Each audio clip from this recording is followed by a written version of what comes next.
Astagfirullahaladzim. Surya Sayyidi Rasul. Assalamualaikum warahmatullahi wabarakatuh.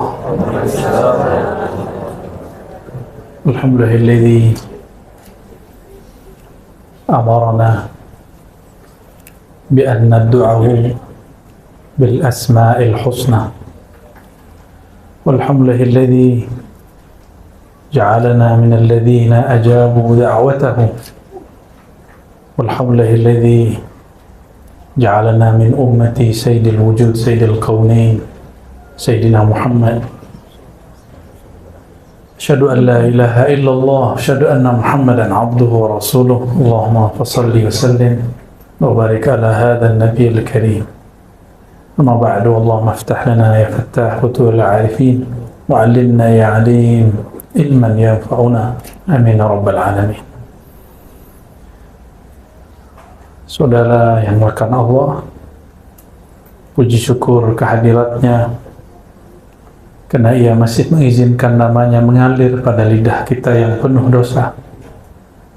Alhamdulillah, Allah masih izinkan nama kekasihnya kita ulang-ulang, kita jadikan sebagai wirid, dan itu tiadalah mudah bagi orang-orang kecuali yang Allah bukakan mata hatinya. Maka tiadalah yang diangkat di muka bumi ini kecuali orang yang menyebut namanya, orang yang mencintai namanya, orang yang mewarisi ilmunya. Itulah makna dari surat Alam Nashrah, wa rafa'na laka dzikrak.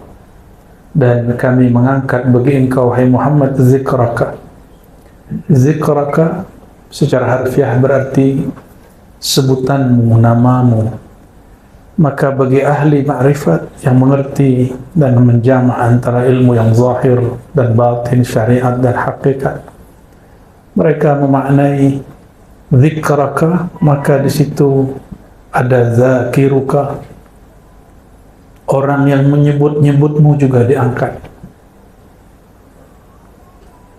Zakiruka juga bermakna al-arif bika, orang yang kenal kepada engkau juga diangkat.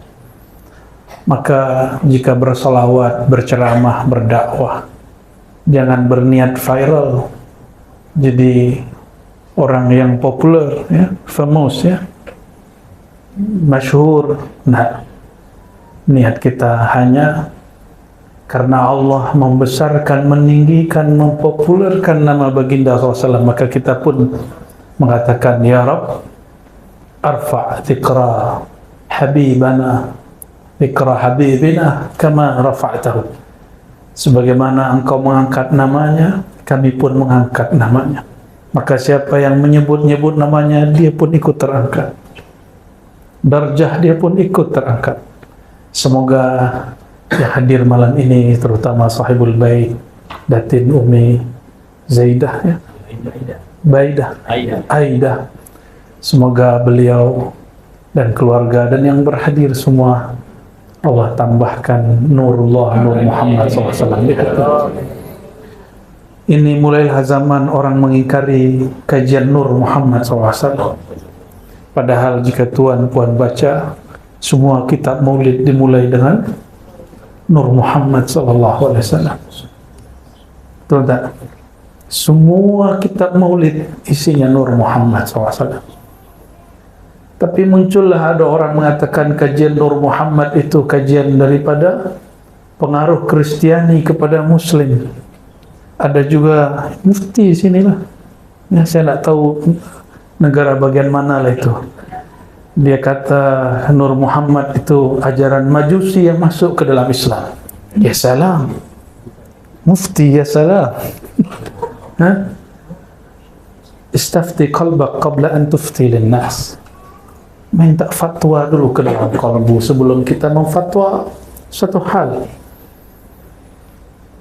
Kita tidak akan mengancam dia dengan ancaman-ancaman kesesatan. Kita cuma uzakiruhu, mengingatkan dia bahwa sadah kibar ulama, ya, ulama-ulama besar sedari dulu, mereka biasa memulai kajian dengan Nur Muhammad sallallahu alaihi wasallam.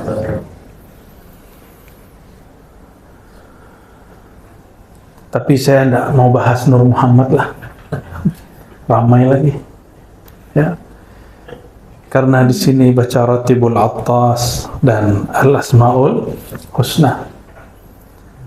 Saya ambil bagian Al-Asmaul Husna. Kalau Ratibul Attas mungkin para sahabat yang berhak membahasnya, walaupun kita memiliki sanad dan ijazahnya. Tapi tarekat saya bukan tarekat Ba'alawiyah, namun saya dapat ijazah mengamalkan wirid-wirid dan auratnya ya, namun suluknya bukan suluk Ba'alawi. Ma'ahtiramina bihim, meskipun saya sangat hormat dengan Sa'adah Ba'alawiyah. Kenapa? Kullu Ba'alawi syazili, setiap Ba'alawi syazili, dan amalan harian kami syazili. Suluk khalwat kami Naqsyabandi, kajian hakikat kami Syatari, mahabbah kami Ba'alawi. Alhamdulillah Rabbil Alamin. Zikir anfas kami Samani. Ya, kalau dilanjut masih banyak itu. Ya. Al-Asma'ul Husna. Tuan, puan, senangkah dipanggil dengan nama yang bagus? Senang? Senang dipanggil dengan nama yang indah, yang elok? Atau dipanggil dengan nama yang buruk? Mau? Tak nak? Tiada orang yang suka dipanggil dengan nama yang buruk. Walillahil mathalul a'la, dan milik bagi Allah lah perumpamaan yang lebih tinggi, lebih luhur. Jika engkau saja tiada suka dipanggil dengan nama yang biasa, engkau suka dipanggil dengan nama yang luar biasa, nama yang indah dan elok. Itu adalah sifat Allah yang Allah pantulkan, percikkan ke dalam dirimu. Jadi sebenarnya itu sifat Allah. Maka jangan terlalu suka dipuji. Pulangkan pujian kepada yang maha terpuji.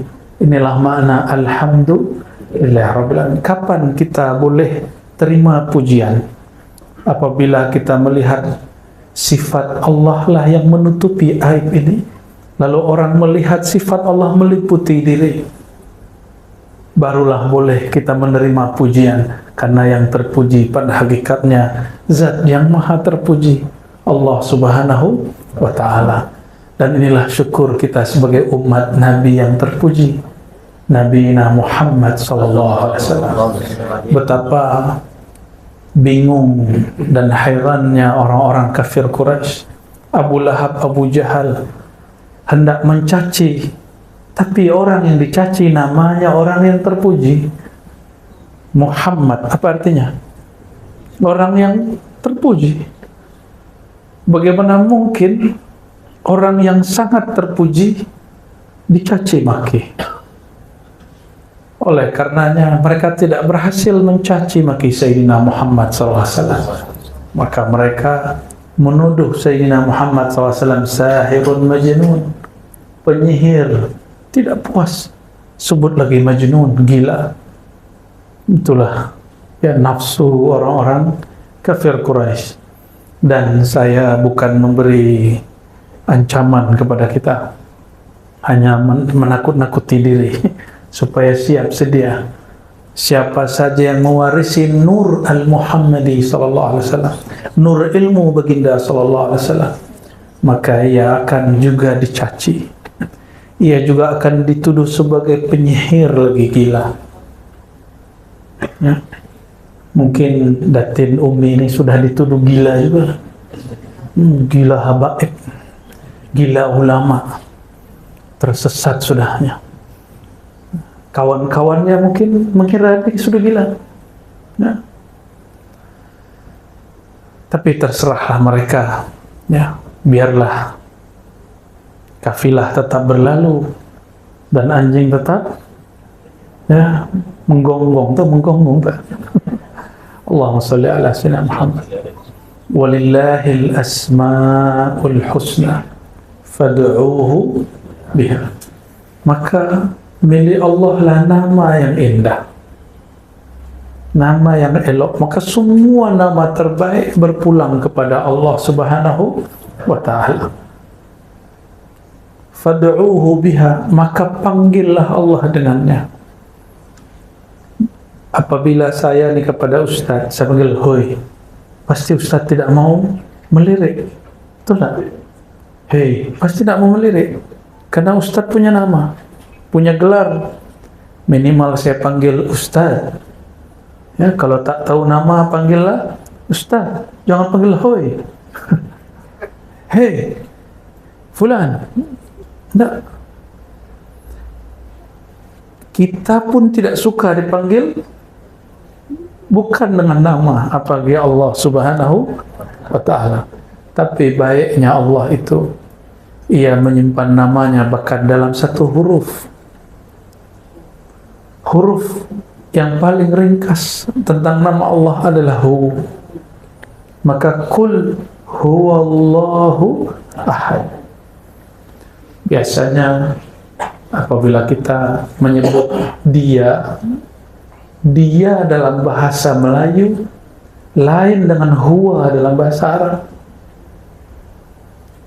Karena dia dalam bahasa Melayu khusus untuk orang ketiga, orang yang gaib, orang yang hari ini sahabat kita tidak hadir, lalu kita sebut dia.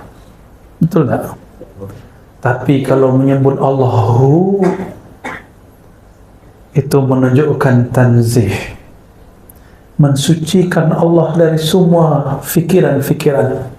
Maka maknahu mencakup semua sifat 20.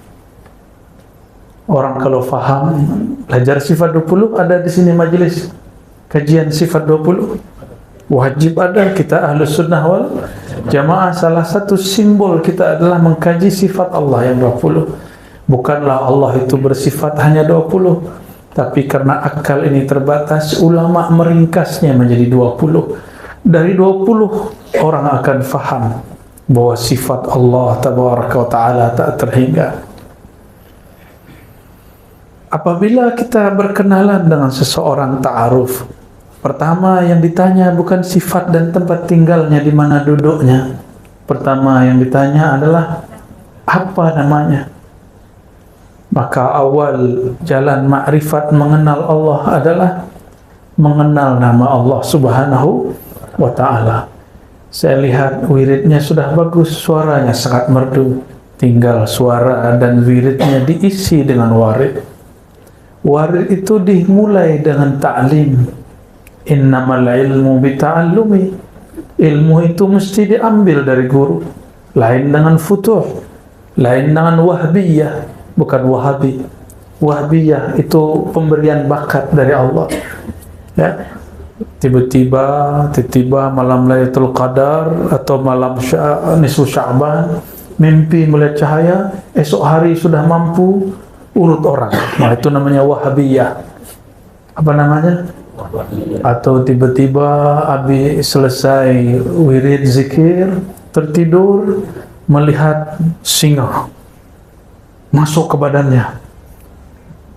Bangun tidur, dia mampu silat singa.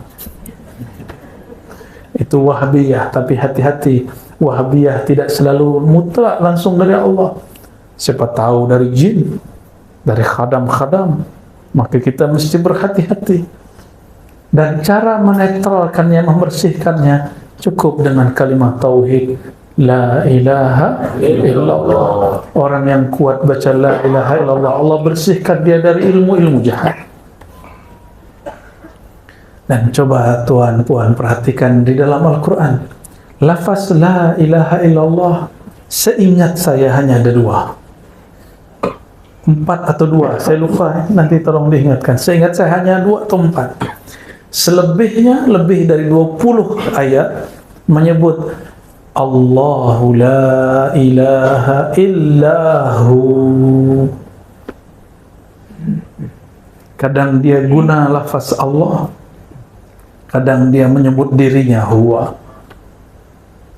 Maka huwa dalam bahasa Arab tidak hanya berarti dia dalam bahasa Melayu, tapi huwa ghayatut tanzih, ismun litanzih, nama untuk mensucikan Allah Ta'ala.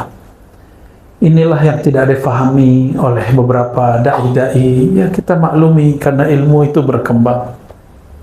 Ya siapa tahu nanti dia merevisi kata-katanya yang mengatakan zikir dengan hu bid'ah. Nah, sudah ada di Malaysia yang bercakap begitu. Sudah ada fatwa begitu. Ya salam. Siapa yang tak kenal dengan Imam Izzuddin bin Abi Salam? Imam Fakhruddin Ar-Razi. Buka Fakhruddin Ar-Razi. Kalau yang di depan Ar-Razi. Ini Imam Fakhruddin Ar-Razi. Imam Fakhruddin Ar-Razi, beliau wafat lebih kurang 606 Hijriah. Sekarang sudah berapa? 1446. Sudah berapa abad? 1 abad 100 tahun. Sudah berapa abad?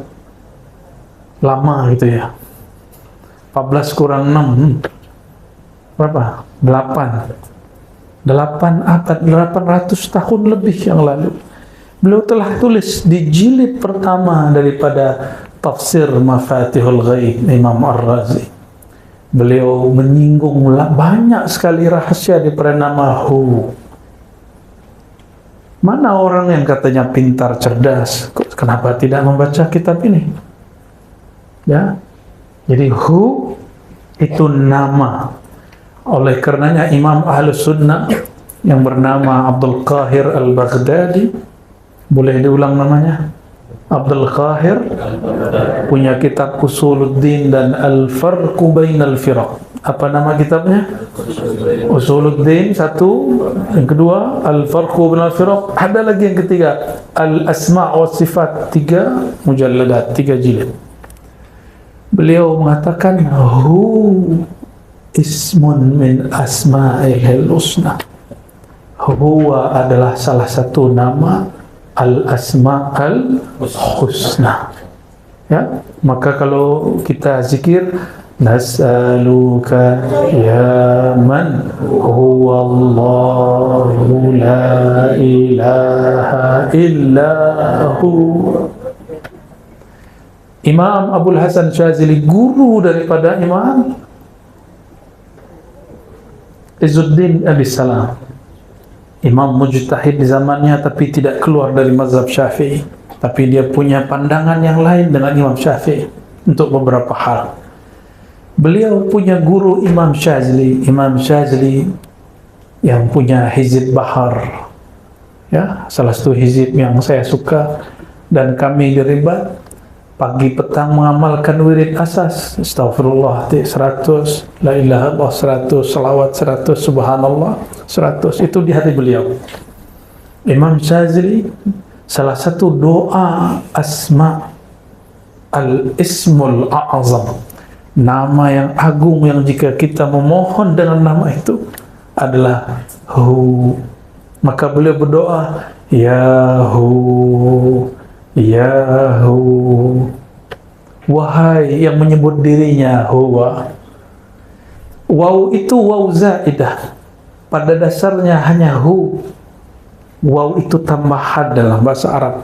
Jadi al-aslu fihi hu, bila waw. Ada hu tanpa nyebut waw. Kul huwa, huwa Allah, karena dia disambung maka dibaca huwa Allah. Tapi jika dia diwakafkan Allahu la ilaha illahu, betul tak? Begitu cara bacanya. Sahih? Ada matnya, Hu. Maka apabila Tuhan Puan ambil talqin zikir dari ahlinya, salah satu talqin zikir itulah talqin zikir dengan surat Qul huwallahu ahad, Qul hu Allah. Jika dilakukan dengan teknik yang benar, kaifiat yang sahih, dia akan membuat wajilat qulubuhum. Jika disebut namanya, bergetarlah hati. Ya, jika disebut nama Allah, bergetar hati. Tapi kalau menyebutnya belum tahu caranya, maka hati tiada bergetar. Ya, maka pelajari ilmu ini dari ahlinya, jangan dari YouTube. Ya, pelajari dari siapa? Fas'alu ahla dzikri in kuntum la ta'lamun. Tapi ingat, tidak semua dokter itu spesialis. Maka tidak semua dai ustadz menguasai ilmu talqin. Banyaklah orang mentalkin dan memberi ijazah, tapi sedikitlah orang yang punya sir daripada la ilaha illallah. Ambil dari ahli sir, ahli zikir, insyaallah nur Allah akan hidup di dalam kalbu kita. Insya orang nur Allah hidup di kalbunya, maka sebesar apapun dosanya tidak akan membuat dia putus asa untuk pulang kepada Allah, karena dia tahu ini yang kami kaji tadi pagi ya, tapi karena memang tidak ada live ya. Apa itu? Was-was syaitan dan terjerumusnya seorang hamba dalam maksiat itu adalah jalan bagi salik untuk kembali kepada Allah. Maka min alamati, di antara husulit taubah, terbitnya nur taubat pada diri seorang hamba, si hamba dimunculkan rasa dia bersalah di hatinya, rasa dia berdosa di hatinya. Coba perhatikan, Sayyidina Muhammad SAW berdosakah? Ada dosa Nabi Muhammad SAW? Tuhan, hari ini ada dosa? Matanya berdosa?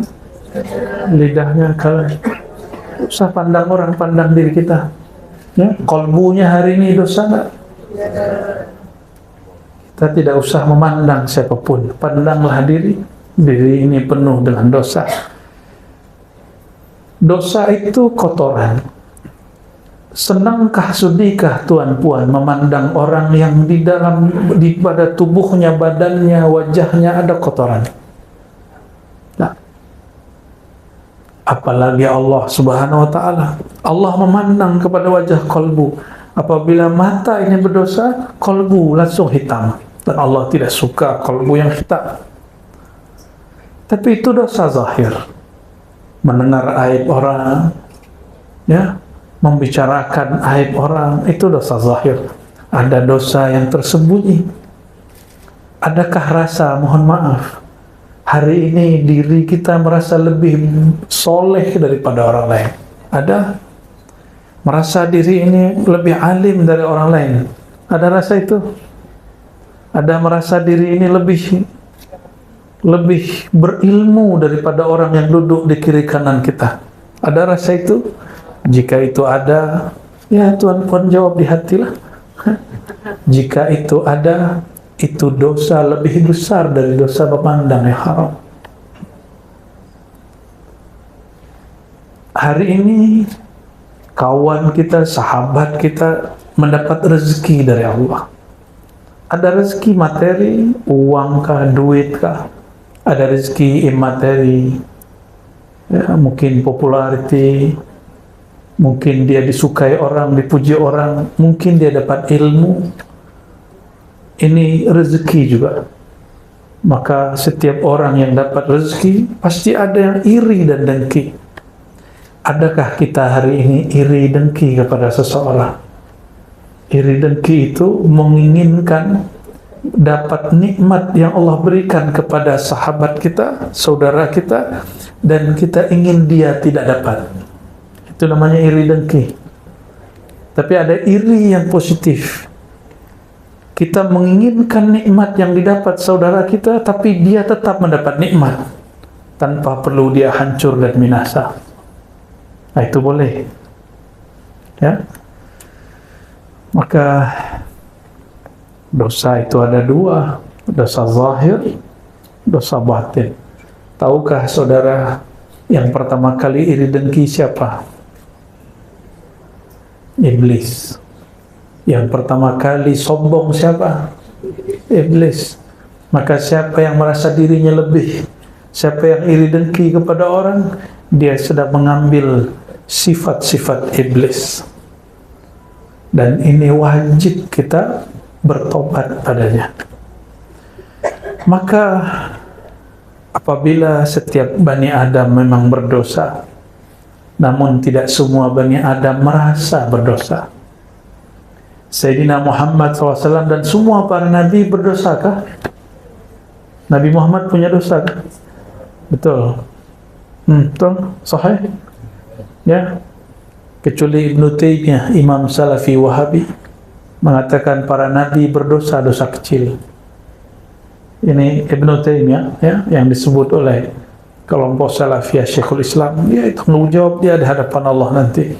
Ya, kita tidak ada urusan. Dalam akidah Ahlussunnah yang kita anut, para nabi, terutama Nabi Muhammad SAW, tiadalah ia berdosa. Disebut maksum. Ada namanya maksum. Maksumah, ada punya nama maksumah? Ada, maksum. Ada. Siapa? Suaminya? Arwah. Allahumma salli ala sayyidina Muhammad. Nabiyyina Muhammad SAW. Perhatikan, ada muhim. Ini penting sekali.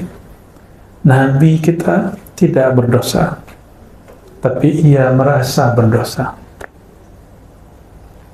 Saya, kita, tuan-puan hari ini, kita pasti berdosa, tapi kita tidak merasa berdosa. Betul ya?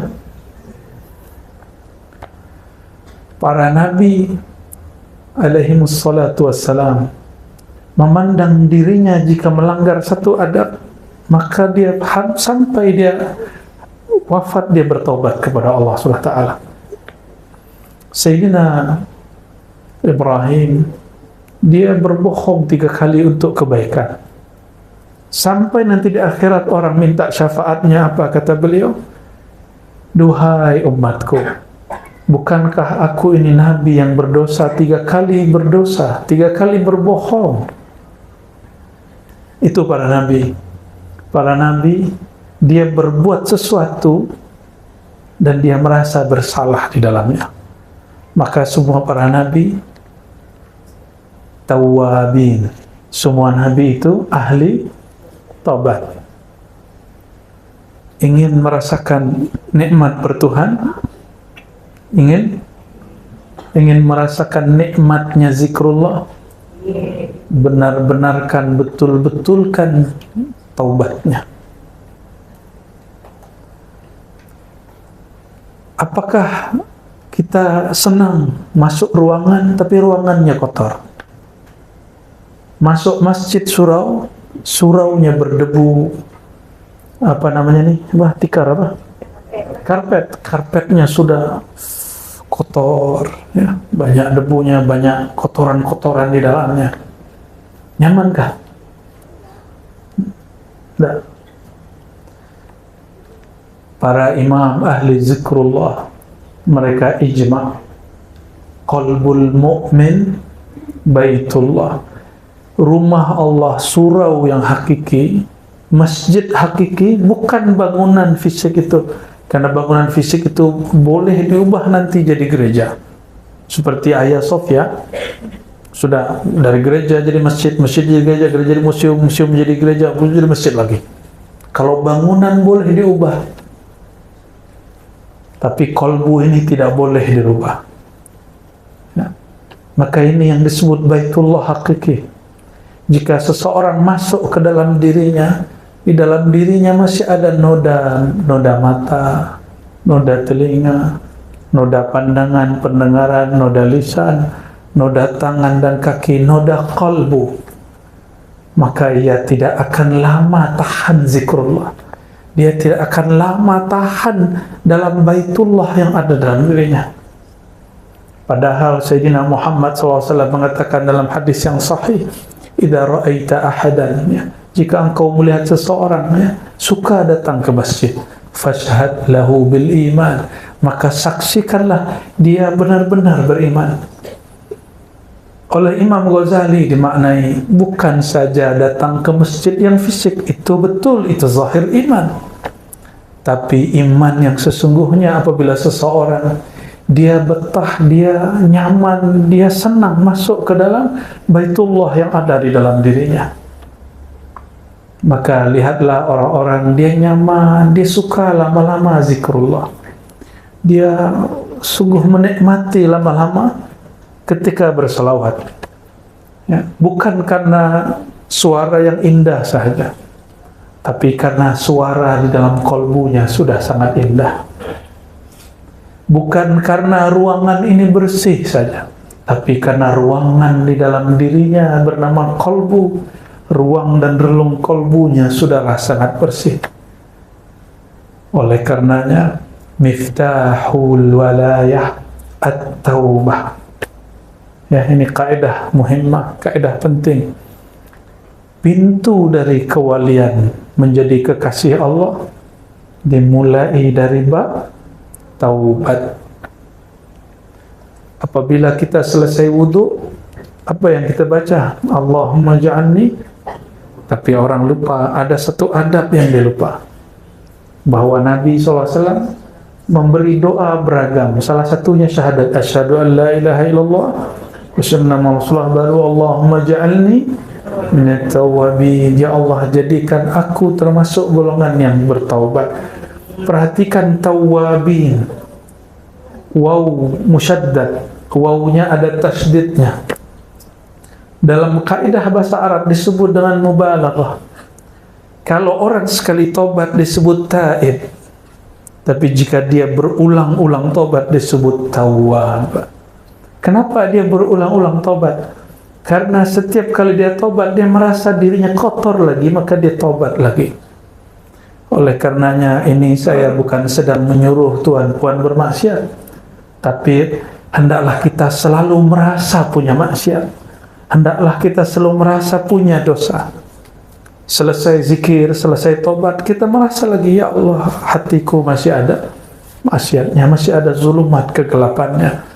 Oleh karenanya, ya, tiada seorang wali yang saya kenali kecuali amalan dia adalah zikir taubah.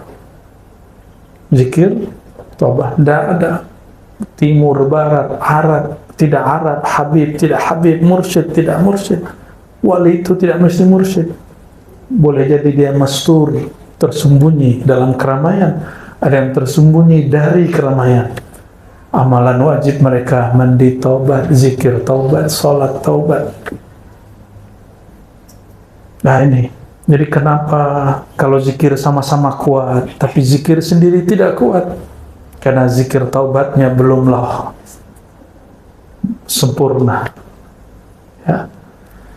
Allahumma salli ala Sayyidina Muhammad. Satu kali Sayyidatuna Rabi'atul Adawiyah, Sayyidat Sufiyah. Jadi Sufi, wali Allah tidak hanya laki, tapi juga ada wanita, perempuan. Beliau sebagaimana diriwayatkan oleh Imam As-Suhrawardi dalam Awariful Ma'arif, apabila ia beristighfar, bertobat, dia berkalam.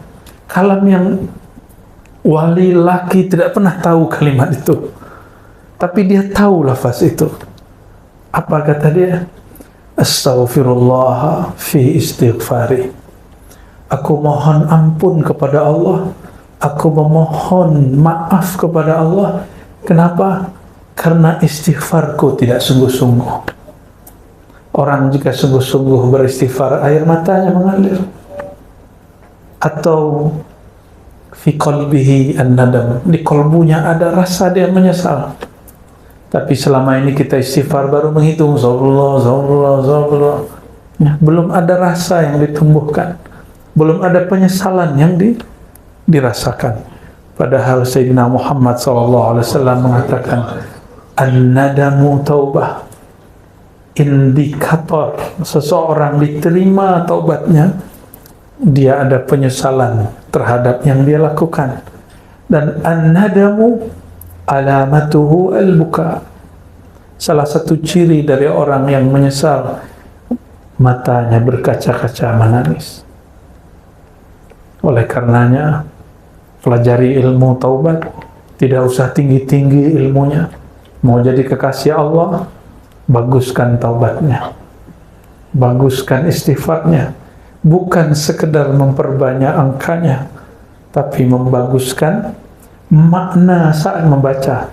Mulai malam ini saya berharap, jika berzikir, zikirlah yang kita faham. Jika sudah ada yang membaca zikir dipimpin guru, ustaz, pelajari apa yang dibaca ustaz. Jangan hanya seperti alat recording. Dia mampu merekam semua yang dia dengar, tapi dia tidak faham. Apa kata Allah SWT? Kal himar yahmilu asfara. Hanya seperti, mohon maaf, keledai, himar yang mengangkut lembaran-lembaran ilmu, tapi dia tidak tahu apa yang dia bawa. Saudara-saudariku makan Allah, saya ini juga bukan orang suci. Setiap hari merasa di kolbu saya ada dosa, ada yang masuk, mau tidak mau masuk.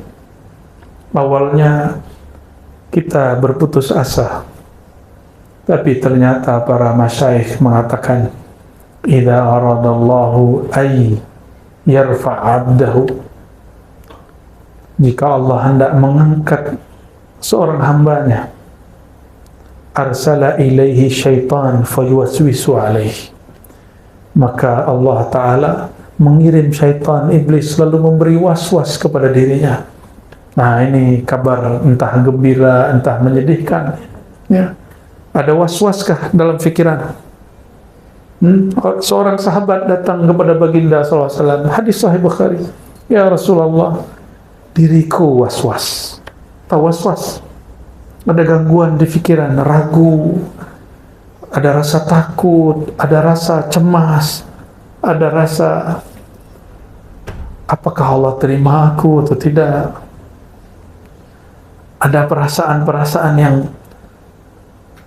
sepertinya kita tidak percaya diri di hadapan Allah SWT. Itu dia. Apa kata Nabi Muhammad SAW menanggapi sahabat yang bertanya ini? Jadi itu sudah ada sejak zaman baginda Nabi Muhammad SAW. Sekelas sahabat-sahabat, level mereka sangatlah tinggi, tapi mereka masih was-was. Apatah lagi kita di zaman yang penuh was-was. Baru buka YouTube, langsung kita yang tadinya tidak mau dapat was-was, malah mencari was-was itu. Betul tak? Ya. Katanya tidak mau dapat was-was, tapi kita malah membaca si was-was itu. Minal jinnati wan nas. Kalau was-was dari jin masuk secara gaib, tapi was-was yang zahir, inilah yang lebih berbahaya. Kita baca komennya, baca statusnya, baca kalam-kalamnya, mendengarkan podcastnya. Ya, kita yang mencari ulah, kita cari penyakit sendiri, lalu salahkan orang lain, bahkan menyalahkan Allah. Ya, Allahumma salli ala Sayyidina Muhammad. Maka mengambil ibrah dari Imam Abu Bakar Al-Banani tadi, dan juga Sayyidatu Sufiyah, penghulunya para sufi yang arifah billah, yaitu Sayyidatuna Rabi'atul Adawiyah. Istighfar kita wajib diistighfarkan. Istighfar kita wajib diistighfar. Kenapa? Kita tidak bersungguh-sungguh dalam beristighfar. Dan Sayyidina Surawardi mengatakan, betapa banyak orang baca istighfar, lidahnya minta ampun, kolbunya tidak.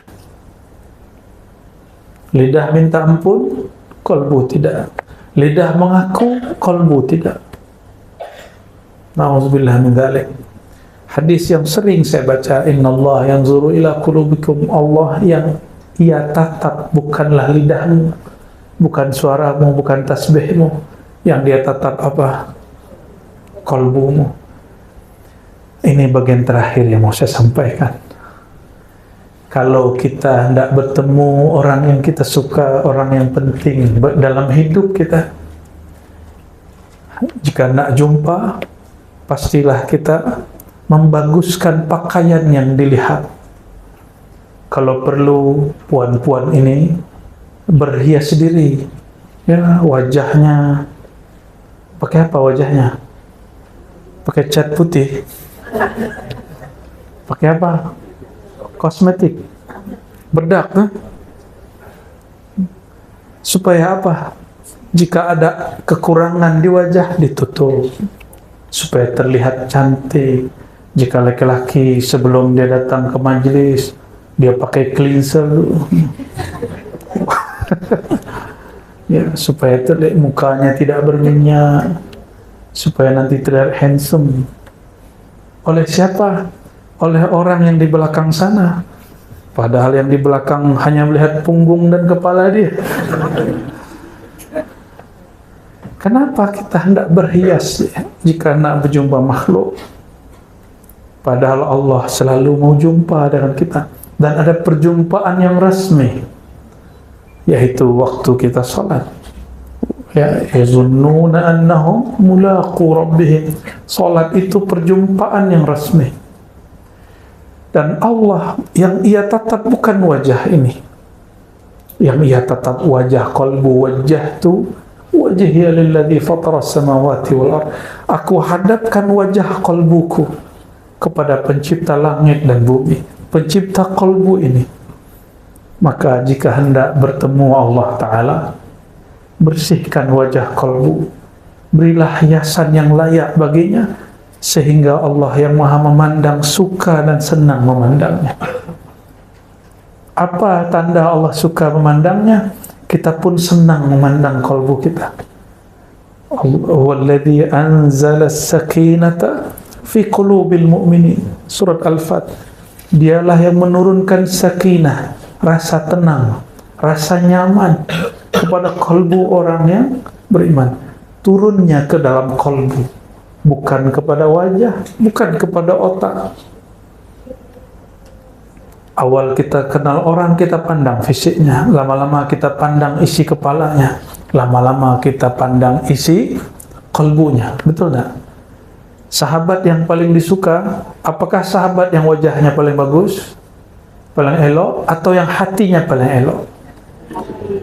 Senangkah dengan orang otak dia bagus, fikiran dia, brainnya, minda dia luar biasa, tapi kalbunya sombong? Suka dengan orang begitu? Kita lebih senang, ya wajahnya ya lumayanlah, lumayan buruk. Otak dia, minda dia lumayan dhaif. Ya, dhaif tahu dhaif. Ya lemah. Tapi kalbu dia tidak menyimpan busuk hati. Kita suka berteman dengan orang begitu. Betul tak? Kita nyaman jika berjumpa dengan orang begitu. Itu masalul a'la.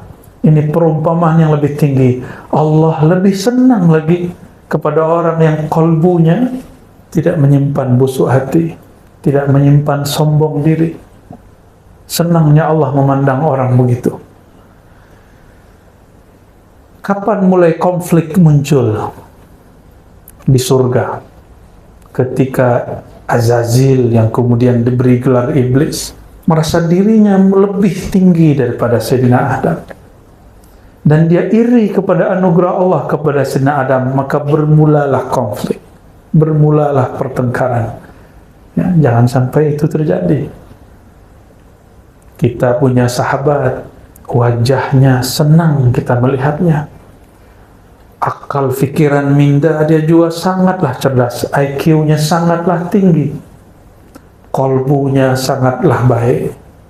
Itulah afdalul ashab, sahabat yang paling mulia. Jika dia sahabat, jika dia guru yang paling disebut al-mursyid kamil mukammil, guru yang kamil, ideal, bukan sempurna. Sempurna hanya milik Allah. Ya, sangat ideal. Maka saudara-saudariku yang karena Allah, karena Allah hanya menatap kepada wajah, kalbu, mari merias wajah kalbu. Ya, ini puan-puan ini merias wajah ini setiap hari kan? Oh, kalbu kita cemburu. Apa kata dia? Ya Allah, hamba-Mu ini merawat wajah zahirnya setiap hari, tapi wajah yang engkau tatap dia hanya rawat sesekali saja. Wajah ini, kata ahli kecantikan, mesti dibersihkan minimal 2 kali sehari. Tahulah kita ya, pagi, petang ya, atau bangun tidur, sebelum tidur. Maka saya pun katakan minimal jika hendak membersihkan kalbu, bersihkan 2 kali sehari, sebelum bangun tidur dan sebelum tidur. Siapa yang tidur tidak membawa sifat-sifat sombong, sifat-sifat yang buruk, dia tidur fi hubbillah, dalam cintanya Allah. Itulah zikir yang sebenarnya. Itulah ahli surga. Jadi jika Tuhan mau lihat ahli surga zaman ini, mudah. Saya kasih contohnya. Orang yang tidur tidak menyimpan penyakit hati. Siapapun orangnya, alimkah dia, jahilkah dia, maka orang itu ahlul jannah, ahli surga. Alim dia, baca kitab kuningnya Masya Allah, apalagi baca maulidnya Masya Allah, tapi sebelum tidur dia kurang senang, hatinya seuzon, dia kurang bersyukur dengan apa yang dia dapat hari ini. Tertidur itu tidak lebih baik daripada jamaahnya. Jamaahnya mungkin jahil, tapi dia tidur penuh rasa syukur dan taubat kepada Allah Subhanahu wa taala. Maka nanti sebelum tidur, nah ingat-ingat, sebelum tidur, kata Nabi Muhammad SAW, ini sunnah Nabi. Ya, idza arada ahlukum ila firashihi, jika kamu hendak mau ke tempat tidurnya, falyatawadda wudu'ahu lis-shalah, maka berwuduklah, bersihlah seperti dia hendak salat. Maka seorang muslim tidak mungkin dia tidur wajahnya berminyak. Nah, kenapa? Karena dia mau tidur, dia pasti bersihkan wajahnya dulu. Jadi Rasulullah SAW sangat mengerti bab berhias. Lalu setelah itu apa?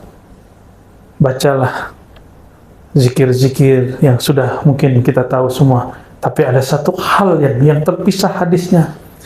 Janganlah tidur dalam menyimpan rasa sakit hati kepada siapapun. Ada rasa sakit hati kah kepada orang? Masih ada? Masih ada dendam? Masih? Saya lihat ini sebagian masih menyimpan dendam ini. Masih ada 1-2 lah ini. Dapat dibaca dari gores mata. So, kan tahu alam gaib tidak. Ya. Kita tahu orang wajah lapar. Kenapa? Terlihat di wajahnya. Bukan berarti kita tahu alam gaib, tidak. Sayyidina siapa yang Yahudi ini namanya? Abdul Salam, ya. Seorang Yahudi yang masuk Islam. Kita tak benci Yahudi karena Yahudinya. Kita benci Yahudi yang Zionis, yang jahat kepada sesama manusia, apalagi Muslim yang sedang ada di sana. Sayyidina Abdul Salam diperintah oleh amatinya, bibinya, wahai Abdul Salam, orang cakap ada orang baik datang ke Madinah mengaku sebagai Rasulullah. Jika benar dia Rasulullah yang ada di kitab Taurat kita, maka lihatlah wajahnya, apakah wajahnya wajah orang jujur atau pembohong. Pergilah. Maka pergilah Abdul Salam kepadanya.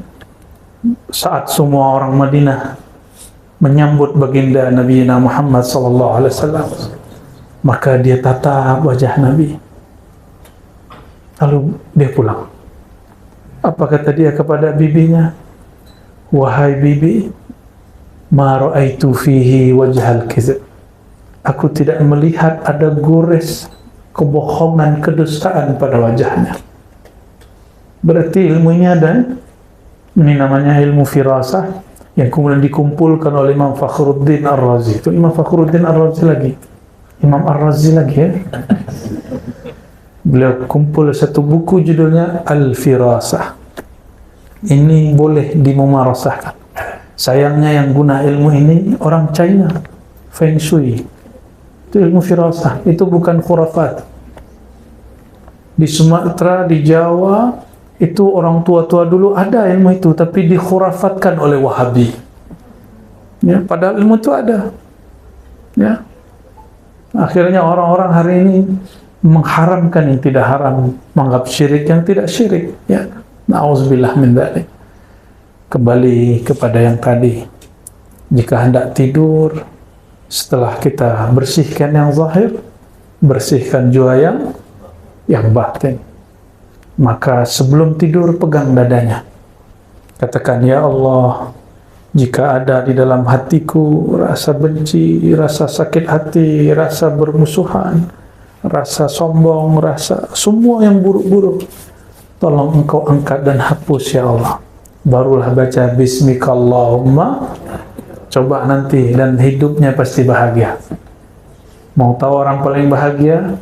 Orang yang di dalam tidurnya tidak menyimpan dan tidak membawa satupun sifat-sifat yang buruk. Ya. Dan semoga Allah menulis kita fi diwanit tawabin, dalam daftar nama-nama ahli taubat. Wala yaqbiduna illa wa nahnu minhum. Dan jangan sampai kita dicabut ya Allah, ya, dan kecuali kita dalam keadaan bertobat kepada Allah Subhanahu wa ta'ala. Lebih kurang itu, ya. Semoga Allah Ta'ala menerima kita semua. Iqbalna ya tawwab, ij'alna minat tawwabin bihaqqi Sayyidina Muhammad Sayyidit tawwabin. Astaghfiruka, nastaghfiruka fi istighfarina. Ikuti ya Allah, ya Allah, ya Allah, kami memohon ampun ya Allah, dosa mata kami ya Allah, memandang yang haram ya Allah, memandang hina orang lain ya Allah, ampunkan dosa pandangan kami ya Allah, dosa pendengaran kami ya Allah, dosa lisan menyakiti sahabat kami ya Allah, dosa kolbu ya Allah, dosa sombong ya Allah, dosa angkuh ya Allah, dosa iri dengki ya Allah, dosa lalai mengingat Engkau ya Allah. Allahumma ya Allah, tahhir qulubana, bersihkan kalbu kami, bersihkan hati kami dari semua penyakit-penyakit hati, sembuhkan jiwa kami dari semua penyakit-penyakit kerohanian. Allahumma ya Allah, la taqbidna, jangan Engkau menjemput nyawa kami, illa wa naqulu la ilaha illallah, kecuali Engkau takdirkan kami membaca la ilaha illallah Muhammadur Rasulullah. Allahumma ja'alna minat tawabin, Allahumma ja'alna minat tawabin, Allahumma aktubna fi diwanit tawabin. Ya Allah, terima taubat kami, terima taubat kami, dan tulislah nama kami pada daftar nama orang-orang yang bertaubat. Amin ya rabbal alamin. Rabbana atina fid dunya hasanah wa fil akhirati hasanah wa qina adzabannar. Ikuti ya Allah, ya Allah, ya Allah, ya Tawwab, ya Tawwab, ya Tawwab, tub alaina bihaqqi nabiyyina Muhammad sallallahu alaihi wasallam, walhamdulillahi rabbil alamin. Al-Fatihah.